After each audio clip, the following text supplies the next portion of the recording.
بسم الله الرحمن الرحيم الحمد لله والصلاة والسلام على رسول الله وعلى آله وصحبه أجمعين والحمد لله رب العالمين اللهم لا سهل إلا ما جعلته سهلا وأنت تجعل الحزن إذا شئت سهلا رب اشرح لي صدري ويسر لي أمري واحلل عقدة من لساني يفقه قولي اللهم فقهنا في الدين وعلمنا التأويل وافتح لنا فتوح العارفين آمين. Assalamu alaikum wa rahmatullahi wa barakatuh. Welcome once again to another episode of our series on the Quran in the month of Ramadan. We're just going to continue where we left off. The author he mentions and he says, and he quotes Ali ibn Abi Talib, Amir al-Mu'mineen. So he said, وَقَدْ رَوَيْنَا في مسند الإمام المجمع على حفظه وإمامته أبي محمد الدارمي رحمه الله. So he says, the author, and it was narrated and transmitted to us in the Musnad, or the hadith collection with the isnad of the Imam who is, everyone is in agreement in relation and in recognition of this person's expertise in knowledge of hadith, and also in the fact that they are also an Imam. And his name is Abi Muhammad ad-Darimi, rahimahullah ta'ala, may Allah have mercy upon his soul, in which he narrated عن علي بن أبي طالب, on the authority of Ali ibn Abi Talib radiyallahu anhu, may Allah be pleased with him, أنه قال, that he said. So this is a statement that's said by Ali ibn Abi Talib. He said, قال يا حملة العلم, O you people who carry knowledge. So he is addressing who, and he's speaking to who? A people of knowledge. So he's saying, يا حملة العلم, O people who carry knowledge, اعملوا به, act upon that which you know, meaning act upon the knowledge. فإنما العالم من عمل بما علم, for indeed the true learned person is the one who acts upon that which they learnt. ووافق علمه عمله or عمله, and there is a it coincides, their knowledge complements their action, and the action complements the knowledge. And then he said, when he was addressing them, he said, وَسَيَكُونُ أَقْوَامٌ يَحْمِلُونَ الْعِلْمَ لَا يُجَاوِزُ تَرَاقِيَهُ. So he said, there will come a time in which there will be people who will carry a lot of knowledge, but it would not go further than the collarbone and the bone and the passage in the neck.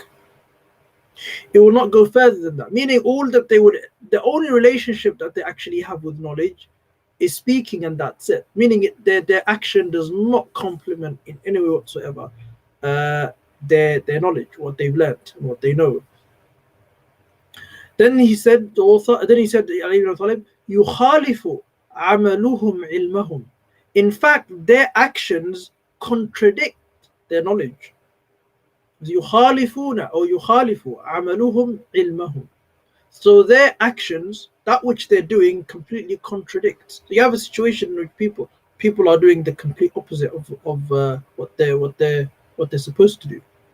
So their knowledge, their action, that which they're doing, completely goes against that which they've learnt. Okay, and it goes against the knowledge ingrained within the Sharia.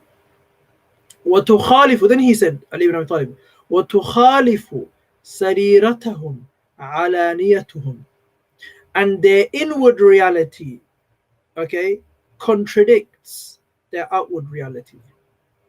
Okay, that's what he's saying. So their inward reality contradicts their outward reality. يجلسون حلقا يباهي بعضهم بعضا. They set up circles of knowledge, or they set up their own. This is what he's saying, Ali, because they set up their own places of teaching, so their own platforms, in which they're competing with one another. Okay, does that remind you of anything? يجلسون حلقا يباهي بعضهم بعضا. They set up their own platform, places of learning. Hilaq comes from it's the plural of halaqa. So halaqa is a gathering in which a person learns knowledge. Okay, so they set up these places in which they compete with one another. حتى إن الرجل, the author he says, Ali ibn Talib, sorry, he says, حتى إن الرجل لَيَغْضَبُ عَلَى جَلِيسِهِ أَنْ يَجْلِسَ إِلَى غَيْرِهِ وَيَدَعَهُ. He said, so much so that one of these people who have knowledge, meaning they only have the outward knowledge, it doesn't complement the inside, the inward reality, they would get upset, they become angry when one of the people who would attend or who attends their own circle leaves them and goes to somebody else. Imagine. So he's saying, Ali ibn Abi Talib, so much so that one of them would hate and really dislike and become upset if they were to know that one of their own students leaves them and goes somewhere else. I mean, if you really think about it, I mean, this is a lot of this is what's going on today, unfortunately, in which you have times and you have situations in which people become upset over these kind of things, which really shouldn't. I mean, if a person does have if a learned person does have a gathering or people who benefit from it, it shouldn't really upset them if they were to go and learn also from somebody else. Ultimately, if the goal is one, which is to learn something, then it shouldn't really be a problem. But a problem would only arise if it's more than that, if the issue is actually more than that, which is more about fame, more about competition, as who has more people following them, and who is more famous than who, and all of that. Once that comes into the picture, then these kind of actions become a bit more understandable. But look what Ali ibn Abi Talib said as a conclusive statement to their reality.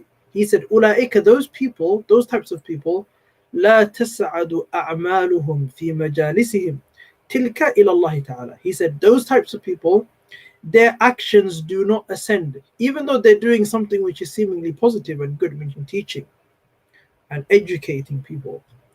Their actions would not reach Allah. That's what he's saying. It doesn't ascend to Allah. This is in the Musnad of Imam ad-Darimi. So it's something which is really something to ponder over and something to think about. I mean, it always goes back down to the intentions as to why we're doing what we're doing in the first place. Why do people do what they do? Okay, and are there ulterior motives for why people might want to do something which is seemingly good, a good action, a good deed? I mean, and that's where it becomes a problem, and that's where it becomes an issue. وقد صح, the author, he says, وقد صح عن الإمام الشافعي رحمه الله تعالى أنه قال. So this is a statement made by Imam al-Shafi'i, the great scholar. And he said, and this is an authentic quotation. He said, أنه قال, that he said, so this is a statement by Imam al-Shafi'i. He said, وددت أن هذا الخلق تعلموا هذا العلم, يعني علمه وكتبه, على ألا ينسب إلي حرف منه. He said, Imam al-Shafi'i, I wish, I would have loved that the knowledge I have would have been extracted from me, okay, and that the people would have learnt the knowledge that I've gained, and on the condition that it would not have been ascribed to me whatsoever, that I could have completely ghosted the situation. Nobody would have known who I was. I wish it could have happened in that way. That's what he's saying. This is obviously showing you the level of sincerity that he has, and he was really being very serious. I would have loved that I would be able to impart with what I know without people ever knowing it came from me, and that it wasn't ascribed to me. So, and in fact, he even made dua saying, I prayed made dua to Allah that he would not be somebody who, he would not be somebody who knowledge is ascribed to. Imagine. And some of the scholars, they said, actually, if you really think about it, his dua actually came true. Why is that? Because even in his madhab, Imam al-Shafi'i's madhab, when people want to speak about any case or any issue or any of the masail in his madhab or in his legal tradition, people will often quote people who are not Imam al-Shafi'i. So they will quote Imam al-Nawawi, for example, who was a Shafi'i jurist, or they will quote Imam Abi Hamid al-Ghazali, for example, or Imam al-Haramain, or they will quote, for example, Ibn Hajar al-Haytami, or they will quote al-Ramli, or they'll quote Shaykh al-Islam Zakaria al-Ansari, or they'll quote many other people who are they themselves subscribe to the legal tradition of Imam Shafi'i, but they will never really say Imam Shafi'i said this.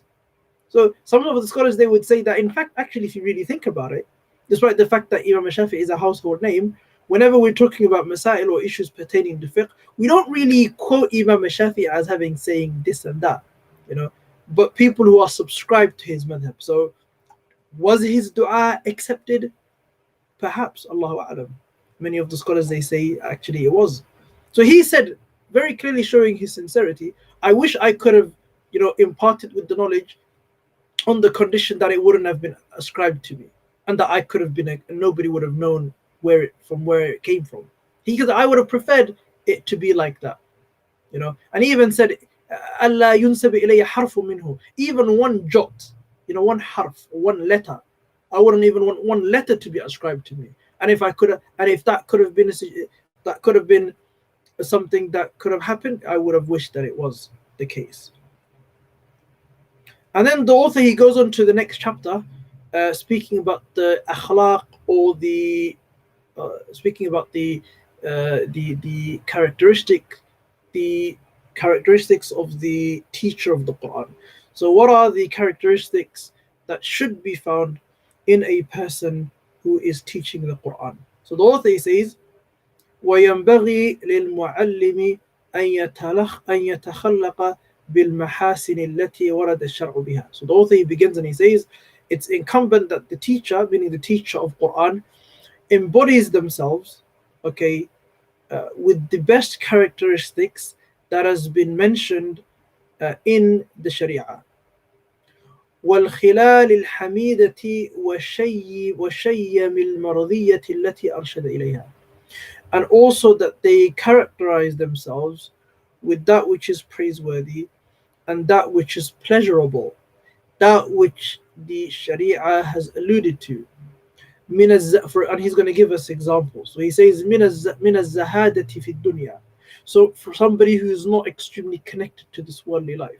So if you have somebody who's always with the glitter and the glamour and always chasing the glory, then this is a sign that this person's a bit too attached. The author is saying there should be some level of detachment from this worldly life. Az-Zahada is referring to somebody who has detachment from this worldly life. A person who's teaching you, because the Quran teaches that a person should detach from this worldly life, and it teaches you about the importance of the afterlife. So if the person teaching you the Quran is somebody who's attached to this worldly life, then it's problematic. This is an example of somebody who's going against, the injunctions and the teachings of the Quran. The author says, وَالتَّقَلُّلِ مِنْهَا, and also somebody who's somewhat withdrawn also from the worldly life. So meaning they only take that which they need. If somebody is living an extremely glamorous lifestyle, then this kind of goes against the spirit of the Quran itself. Because the Quran teaches us that this worldly life is an abode and it's a temporary station to the afterlife. So if that's what it is, if you're traveling, you only take that which you need to. And when I'm talking about the journey, I'm not talking about the destination. If you're going on a journey, you only take that which you need to suffice you for that journey. So you take, because this is dunya, the whole concept of this worldly life in the Islamic tradition is that it's like a journey. كن في الدنيا كأنك غريب عابر السبيل. The Prophet said in the hadith, be in this worldly life like, you are somebody who's a stranger, somebody who's traveling. So you only take, the essential items along with you, to sustain you on that journey. You don't go beyond that. You don't take your house with you, or you don't take all of your possessions with you. You take that which you need to suffice you on your journey, so that you reach your destination safely. So you take that which you need. So the teacher of Quran should be somebody who embodies this characteristic. Somebody who's not living an extremely glamorous lifestyle. Somebody who's takes from the world that which they need. The author then he says, وَعَدَمِ الْمُبَالَاةِ بِهَا وَبِأَهْلِهَا. And also, a person who's learning the Quran or teaching the Quran should be somebody who's not too engaged with competing in issues in this worldly life, and also with its people. So it's something which is very important for then a person to kind of um, really embody. I mean, this stuff sometimes might be considered difficult for people, but that's actually something that's a reality. It's not easy for somebody to do this. But if you're somebody who's teaching the Quran, you're teaching the revelation itself, then a person should abide by the revelation. It's just that simple, really. So it kind of goes against and it defeats the purpose. When a person is competing and is competing with others, in this worldly life, and they're teaching the Quran at the same time. So that's something that a person should avoid. So the author then he says, وَالسَّخَاءِ وَالْجُودِ. So a person should have as-sakha wal-jud. As-sakha wal-jud, they're both terms which are quite close, متقاربان. And it means a person who's kind and generous. So a person who has somewhat level of generosity, they overlook, and a pleasant, they have a pleasant demeanor. وَمَكَارِمِ الْأَخْلَاقِ. The Prophet he said in an authentic hadith, إِنَّمَا بُعِثْتُ لِأُتَمِّمَ مَكَارِمَ الْأَخْلَاقِ. Because I was only sent to perfect the best of character, the loftiest of all characteristic itself. So this is what a person of Quran should embody themselves with the best characteristics, because they're teaching the revelation. And the Prophet ﷺ was the first teacher of the Quran, and he was the one who had the best characteristic. Allah subhanahu wa ta'ala even said this and confirmed and acknowledged and made everybody recognize this fact. Allah subhanahu wa ta'ala, وَإِنَّكَ لَعَلَى خُلُقٍ عَظِيمٍ. And you, O Muhammad, are on an exalted level of character. So a high standard for good character is what a teacher should have. وَطَلَاقَةِ الْوَجْهِ, having a pleasant face to look at, somebody having a smiling face. Talaqatul wajh means somebody who loosens up, not somebody who's always angry, stringent, always looks miserable, angry, always. That's not really how it should be, because the Quran is bishara. The Quran is giving good news. So a person should always be welcoming, have a very kind look, and that's how a teacher of Quran should be. That's what the author is saying. من غير خروج إلى حد الخلاعة. Though then he says, without this person going to the extreme also on the other side. It shouldn't be somebody who's always messing around or all of that kind of stuff. Somebody who has an appropriate level of balance. Okay? ومن غير خروج إلى حد الخلاعة. So a person should always make sure that they're somewhat always balanced. والحلم والصبر. Al-hilm means, and Allah subhanahu wa ta'ala is al-halim. So al-hilm, it could be referred to as being kindness, and it could also refer to as being having forbearance. So should a teacher have forbearance? Absolutely. Sabr, also patience. These are qualities that a teacher should have. وَتَنَزُّهِ عَنْ دَنِيءِ الْإِكْتِسَابِ. And a Quran teacher should be somebody who doesn't make their living in something which is lowly. Okay, so should a Quran teacher also be a part-time beggar, for example? No, of course not. So a person shouldn't make their means or their livelihood through something which is looked down upon in society, like begging, for example. Work is work. So long as the work is halal, that's fine. But what is really the way we would be able to understand this would probably be somebody who's begging, because that's something that's society doesn't really, nobody would consider that to be a good way of making a livelihood. Okay, so that's an example of a Quran teacher shouldn't be doing something like that at the same time.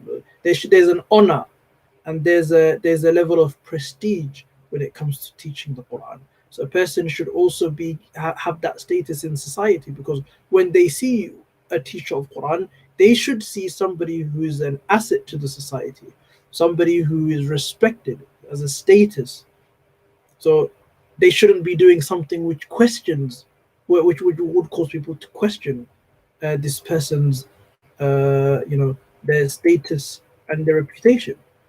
Or then he says, وَمُلَازَمَةِ الْوَرَعِ وَالْخُشُوعِ. A person who's teaching Quran should always embody themselves with being, devout and having khushu', meaning being in a state of consciousness of Allah, al-khushu', and al-wara', being devout to Allah subhanahu wa ta'ala constantly. So they should be people who do not contradict what's taught in the Quran. So if they're teaching the Quran, they should also embody being people who don't do the haram. Having al-wara' means that a person doesn't engage easily in that which is doubtful and that which is haram. Al-khushu' meaning this person's always in a state of tranquility in front of Allah, always conscious of Allah's presence. Was-sakinati wal-waqar. They should be people who are tranquil, in a state of serenity and calmness. They should be people who are not really, they shouldn't be impulsive beings. So they should be people who have a level of calm, and they should be calm and collected. وَالتَّوَاضُعِ وَالْخُضُوعِ. So they should have a tawadu', the author he says, meaning they should be humble, وَالْخُضُوعِ, and it's very similar wordings. So at-tawadu' referring to being humble, and al-khudu' meaning they should be submissive to Allah. They should be in a state of complete acceptance of the divine will. وَاجْتِنَابِ الضَّحِكِ. The author he says they should avoid laughing constantly. So it just comes with the respect. So a person who's a teacher of Quran shouldn't excessively laugh. وَالْإِكْثَارِ مِنَ الْمَزْحِ, and shouldn't excessively joke also. Even though the author he says they should completely, the author he says, hey, teacher of Quran should not laugh. Shouldn't be somebody, because you're teaching the Quran is very serious, and it's the revelation. وَالْإِكْثَارِ مِنَ الْمَزْحِ, not joking too much, the author he says. وَمُلَازَمَةِ الْوَظَائِفِ الشَّرْعِيَّةِ, and he should always, or she should always, embody themselves with the injunctions of the Sharia. For example, كَالتَّنَظُّفِ, like being clean all the time, بِإِزَالَةِ الْأَوْسَاخِ, by always removing any dirt that's on them. So meaning there should be a level of hygiene, there should be a high standard of hygiene that's followed by people who are teaching the Quran. Okay, the author he mentions and he says, بِإِزَالَةِ الْأَوْسَاخِ وَالشُّرُوعِ الَّتِي وَرَدَ الشَّرْعُ بِإِزَالَتِهَا. So the person should remove any dirt or anything else that the Sharia has enjoined for this person to remove. كَقَصِّ الشَّارِبِ, like trimming the mustache, for example. وَتَقْلِيمِ الْأَظْفَارِ, by clipping the nails. وَتَسْرِيحِ اللِّحْيَةِ, and combing the beard. وَإِزَالَةِ الرَّوَائِحِ, and removing any smell that is offensive. So وَإِزَالَةِ الرَّوَائِحِ الْكَرِيهَةِ وَالْمَلَابِسِ الْمَكْرُوهَةِ, and to not wear any clothes which are disliked. Okay, so a person should take care of, in other words, a person should take care of their appearance. A person who's teaching Quran should always make sure that their appearance is well looked after, because they are now representing, the prophets, because the prophets were the ones who taught divine knowledge. So they are also now teaching the Quran. Therefore, they should always be conscious of that and make sure that they appear well in front of others. The other thing he says, and he speaks now about the inward reality, which is probably arguably the most important. It's always the most important. وَلْيَحْذَرْ كُلَّ الْحَذَرِ مِنَ الْحَسَدِ وَالرِّيَاءِ وَالْعُجْبِ وَاحْتِقَارِ غَيْرِهِ وَإِنْ كَانَ دُونَهُ. So the author says, always be very careful, extremely careful from envy, being envious towards other people, وَالرِّيَاء, showing off, وَالْعُجْبِ, having self-amazement, وَاحْتِقَارِ غَيْرِهِ, looking down upon other people. The author says, وَإِنْ كَانَ دُونَهُ, even if they are lower than you, even if they are in a lower position than you are. So meaning, you shouldn't look down upon anybody, even if they are in a position which is inferior to your own. So a person should always make sure that they don't ever look down upon anybody else. I mean, it was Allah subhanahu wa ta'ala who put you in that position anyway. And Allah subhanahu wa ta'ala, if He wanted, Allah subhanahu wa ta'ala could take that position away.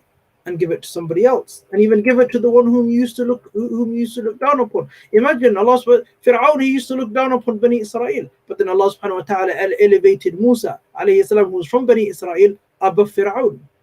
That's the nature of the world we live in. Allah subhanahu wa ta'ala says, تِلْكَ الْأَيَّامُ نُدَاوِلُهَا بَيْنَ النَّاسِ.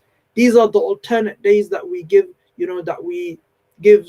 One day is for you, the next day is against you. Or another day, one day is for you, another day, you're down in the dumps. That's just the nature of this worldly life. Though then he says, وَيَنْبَغِي أَنْ يَسْتَعْمِلَ الْأَحَادِيثَ الْوَارِدَةَ فِي التَّسْبِيحِ وَالتَّهْلِيلِ وَنَحْوِهِمَا مِنَ الْأَذْكَارِ وَالدَّعَوَاتِ.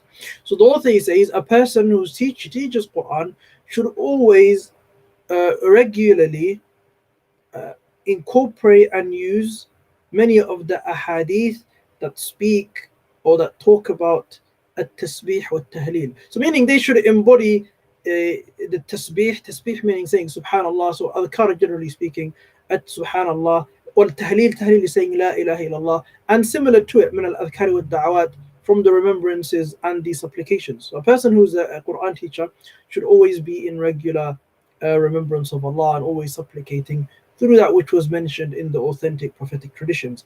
وَأَنْ يُرَاقِبَ اللَّهَ تَعَالَى فِي سِرِّهِ وَعَلَانِيَتِهِ. And this person should always understand and always be conscious and always be aware of Allah's presence, and that Allah is overlooking this person's affairs. And this person should always have Allah in their conscious, in secret and in open. So in inwardly, the person's always conscious of Allah, and outwardly, the person's always conscious of Allah also. Though then he says, وَيُحَافِظَ عَلَى ذَلِكَ, make sure you look after that. وَأَنْ يَكُونَ تَعْوِيلُهُ فِي جَمِيعِ أُمُورِهِ عَلَى اللَّهِ تَعَالَى, and let this person's trust in everything, or every circumstance, be upon Allah. So let their reliance always, in every situation, always be on Allah. May Allah subhanahu wa ta'ala give us all tawfiq and understanding. Inshallah, we end this episode with that.